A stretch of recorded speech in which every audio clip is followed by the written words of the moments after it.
Hello friends, Dhamu's kitchen and vlog પર તમારું સ્વાગત છે। આજે હું લઈને આવી છું ચોખાના ફૂલની રેસિપી, જેને ઘણી જગ્યાએ ચરોરી અથવા તો કચરીના ફૂલ પણ કહેવામાં આવે છે અને ઘણી જુદી જુદી રીતે બનાવવામાં પણ આવે છે। આજે હું એકદમ સરળ રીતથી એક વાટકી ચોખાથી બનાવીશ। એક વાટકી ચોખાથી ઘણા બધા ચોખાના ફૂલ બનીને તૈયાર થાય છે। બિલકુલ નવી અને એકદમ સરળ રીતથી બનાવીશું, તો વિડીયો છેક સુધી જોજો અને રેસિપી ગમે તો લાઈક અને શેર ચોક્કસ કરી દેજો। તો ચાલો ઝડપથી શરૂ કરીએ આજની ખૂબ જ સરળ રેસિપી બનાવવાનું। તો સૌથી પહેલા આપણે લઈશું આવા ચોખા। આ છે એ ખીચડિયા ચોખા છે। આપણે ખીચડી બનાવવા માટે ખાસ કરીને જેનો ઉપયોગ કરતા હોઈએ છીએ એ તો પુલાવ છે, દાળ ભાત છે, એવું બનાવવા માટે આપણે બાસમતી ચોખાનો ઉપયોગ કરતા હોઈએ છીએ અને ખાસ કરીને ખીચડી, ખીર એવું બનાવવા માટે આપણે આવા ખીચડિયા ચોખાનો ઉપયોગ કરતા હોઈએ છીએ। ખાસ કરીને આને રેશનના ચોખા પણ કહેવામાં આવે છે અને બજારમાં પણ આસાનીથી અવેલેબલ છે। તો આપણે અહીંયા એક વાટકી જેટલા ખીચડિયા ચોખા લેવાના છે અને એને આખી રાત પલાળી રાખવાના છે। તો અહીંયા જુઓ, એક વાટકી જેટલા ખીચડિયા ચોખા લઈ અને મેં રાત્રે પલાળી દીધા હતા। તો લગભગ 12 થી 13 કલાક જેવા આ ચોખા પલળી રહ્યા છે અને એને 2 થી 3 વખત મેં સારા પાણીથી ધોઈ પણ લીધા છે। તો અહીંયા તમે જોઈ શકો છો, ચોખાનો દાણો છે એ આરામથી તૂટી જાય છે। તો આ રીતે ખૂબ સારી રીતે ચોખા પલળી જાય એ રીતે આપણે પલાળી લેવાના છે। ચોખાને તમારે મિનિમમ 8 થી 10 કલાક તો પલાળી જ રાખવા પડશે, તો જ રેસિપી ખૂબ જ સરસ બનશે। હવે આમાંથી આપણે બધું પાણી કાઢી લઈએ। ચોખામાંથી ખૂબ સારી રીતે પાણી કાઢી લીધા પછી આપણે એક મિક્સર જાર લઈશું અને ચોખાને એમાં ટ્રાન્સફર કરી દઈશું। તો અહીંયા કદાચ 1 ચમચી જેટલું પાણી રહ્યું હોય તો વાંધો નહીં, પણ આપણે વધારે પાણી અંદર ના રહે એ ખાસ જોવાનું રહેશે। આ ચોખાને પીસી અને આપણે એકદમ સ્મૂથ બેટર બનાવી લેવાનું છે। તો અહીંયા જે વાટકાથી મેં ચોખા લીધા હતા એ જ વાટકાના માપને મેં સેટ કર્યું છે। એમાંથી હું અત્યારે 4 થી 5 ચમચી જેટલું પાણી છે એ અંદર નાખી દઉં છું અને એને ઢાંકી એકદમ સરસ અને સ્મૂથ બેટર આપણે બનાવીને તૈયાર કરી લઈએ। તો અહીંયા જુઓ, એકદમ સરસ આપણે પેસ્ટ બનાવી લીધી છે। તો અહીંયા બેટર તૈયાર છે। હવે અહીંયા મેં એક નોનસ્ટિક કડાઈ લીધી છે। તો અહીંયા તમારે નોનસ્ટિક પેનનો ઉપયોગ કરવાનો અથવા તો કોઈ જાડા તળિયાની કડાઈ હોય એનો ઉપયોગ કરવાનો છે, જેથી કરીને મિશ્રણ છે એ નીચે બળી ન જાય, કેમ કે આપણે લાંબા સમય સુધી એને ગરમ કરીશું। તો અહીંયા તૈયાર કરેલું બધું જ મિશ્રણ છે એને હું નોનસ્ટિક પેનમાં નાખી દઉં છું। હવે પેસ્ટ બનાવતા જે પાણી વધ્યું હતું એને હું મિક્સર જારની અંદર નાખી અને જારની અંદરનું બધું જ મિશ્રણ છે એ કાઢી લઉં છું। તો અહીંયા 1 વાટકા જેટલું પાણી આપણે ઉમેરી દીધું છે। હજી આપણે ગેસ ચાલુ નથી કર્યો, એમનેમ જ આપણે પેનને ગેસ ઉપર મૂકેલું છે અને હજી આપણે બીજા 4 વાટકા આ મિશ્રણની અંદર ઉમેરીશું, એટલે કે આ 2, આ 3, આ 4 અને આ 5। હવે આ મિશ્રણને આપણે ચલાવી લઈએ।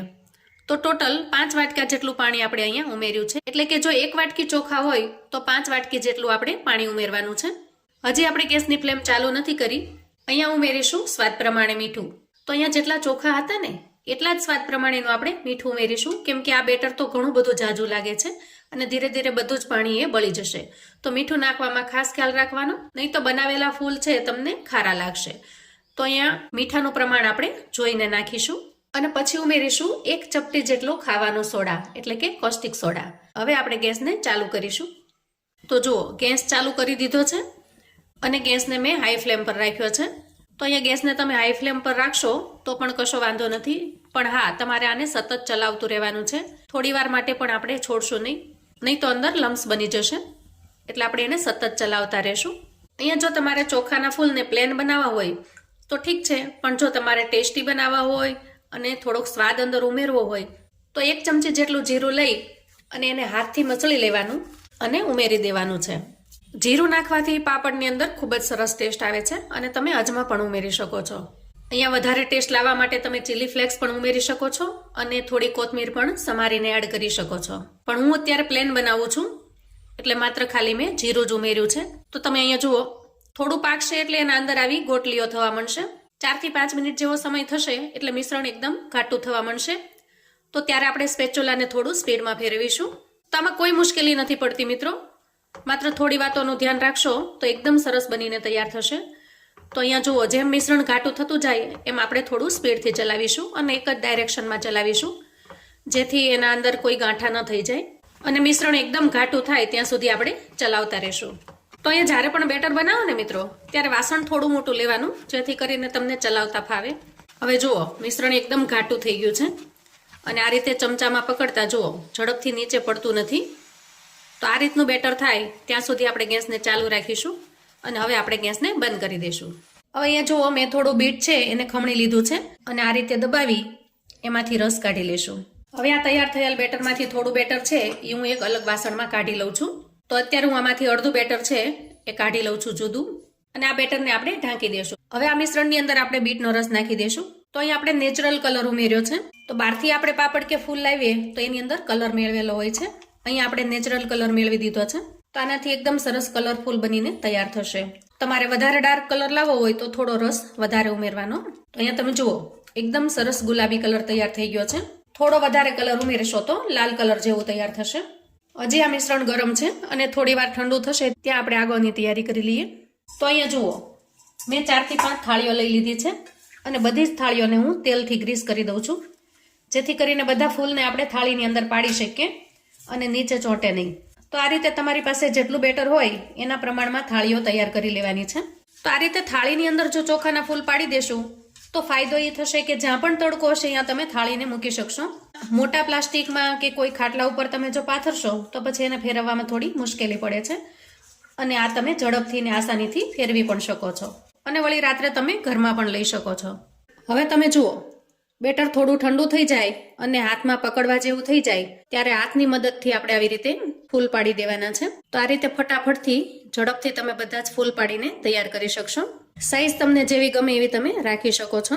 તમને હાથથી ન ફાવે તો તમે પોલિથીન બેગનો પણ ઉપયોગ કરી શકો છો, એનાથી પણ સરસ પડી જશે. તો અહીંયા કલરવાળી 2 થાળી તૈયાર થઈ છે. હવે આપણે વ્હાઇટ કલરમાં તૈયાર કરી લઈએ. તો અહીંયા હવે વ્હાઇટ કલરમાં આપણે પાડી લઈએ. તો અહીંયા ફૂલ પાડવું એકદમ સરળ છે. હાથની અંદર લઈ અને તમારે ખાલી થોડું આ રીતે કરશો એટલે ફૂલ પડી જશે. તો અહીંયા જુઓ વ્હાઇટ કલરમાં આપણે 2 થાળી થઈ છે. તો ટોટલ 4 થાળી છે એને આપણે હવે તડકે સુકાવા મૂકી દઈશું. તો આ રીતે તડકે મૂકી અને આપણે સૂકવી લેવાનું છે. જુઓ 2-3 દિવસ સૂકવ્યા પછી અહીં તમે જુઓ એકદમ સરસ સુકાઈ ગયા છે. જો તડકો વધારે હોય તો 2 થી 3 દિવસમાં સુકાઈ જાય છે, નહીં તો 4 થી 5 દિવસ જેવો સમય લાગે છે. મારે અહીંયા 4 થી 5 દિવસ જેટલો સમય લાગ્યો કેમ કે અત્યારે શિયાળામાં તડકો ઓછો પડે છે. તો ફૂલ એકદમ સુકાઈને તૈયાર થઈ ગયા છે. તળ્યા પછી આનો શેપ એકદમ સરસ ફૂલ જેવો બનીને તૈયાર થાય છે. તો એ રીતે હું તમને તળીને બતાવું. અહીંયા ગેસ ઓન કરી અને મેં કડાઈમાં તેલ ગરમ થવા માટે મૂકી દીધું છે. હવે આપણે તેલને ચેક કરી લઈએ બરાબર ગરમ થયું છે કે નહીં. તેલ એકદમ સરસ ગરમ થઈ ગયું છે. તો અહીંયા તેલને આપણે ખૂબ સારી રીતે ગરમ થવા દેવાનું છે, જેથી કરીને આ ફૂલ છે એ ઊંડે સુધી સરસ ફ્રાય થઈ જશે અને એકદમ સરસ ફૂલીને તૈયાર થશે. તો અહીંયા ફૂલને આપણે તળી લઈએ. તળ્યા પછી ફૂલ છે એકદમ ડબલ થઈ જાય છે, એનો આકાર છે એ બમણો થઈ જાય છે અને એનો શેપ પણ ફૂલ જેવો લાગે છે. તો અહીંયા જુઓ સફેદ અને લાલ બંને ફૂલને આપણે તળીને તૈયાર કરી લીધા છે. અહીંયા તમે એનો લુક જોઈ શકો છો, લાગે છે ને એકદમ ફૂલ જેવા જ તેમ.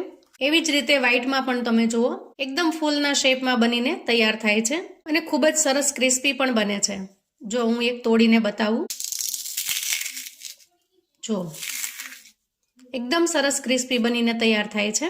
અહીંયા તમે લુક જોઈ શકો છો, એકદમ ફૂલ જેવો જ લુક આપણને દેખાઈ રહ્યો છે, વળી ક્રિસ્પી અને ટેસ્ટી પણ બને છે. તો માત્ર 1 વાટકી ચોખાની અંદર આપણે ઘણા બધા ફૂલ બનાવીને તૈયાર કરી શકીએ છીએ. નાના મોટા સૌને ચોખાના ફૂલનો આ શેપ અને ટેસ્ટ બંને પસંદ આવશે અને નવા શેપમાં જોઈને બાળકો ખૂબ જ ખુશ થઈ જશે. તો મિત્રો આવું અવનવું જાણવા માટે ચેનલ પર જો તમે નવા છો તો ચેનલને સબસ્ક્રાઇબ કરો.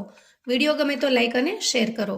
તમારા સગા સંબંધી મિત્રોને પણ આ ચોખાના ફૂલની રેસીપી ચોક્કસથી મોકલી આપજો, જેથી એ લોકો પણ જ્યારે ચોખાના પાપડ કે એવું કશું બનાવે તો આવી રીતે ચોખામાંથી ફૂલ પણ બનાવીને તૈયાર કરી શકે અને કશું અલગ જાણી શકે. તો મને આશા છે કે મારો આજનો વિડીયો તમને ખૂબ જ ગમ્યો હશે અને ખૂબ ઉપયોગી પણ થશે. મને કોમેન્ટમાં ચોક્કસથી જણાવજો મિત્રો કે આજની રેસીપી તમને કેવી લાગી છે. તો ફરી મળીએ એક નવી રેસીપી સાથે. ત્યાં સુધી આવજો મિત્રો.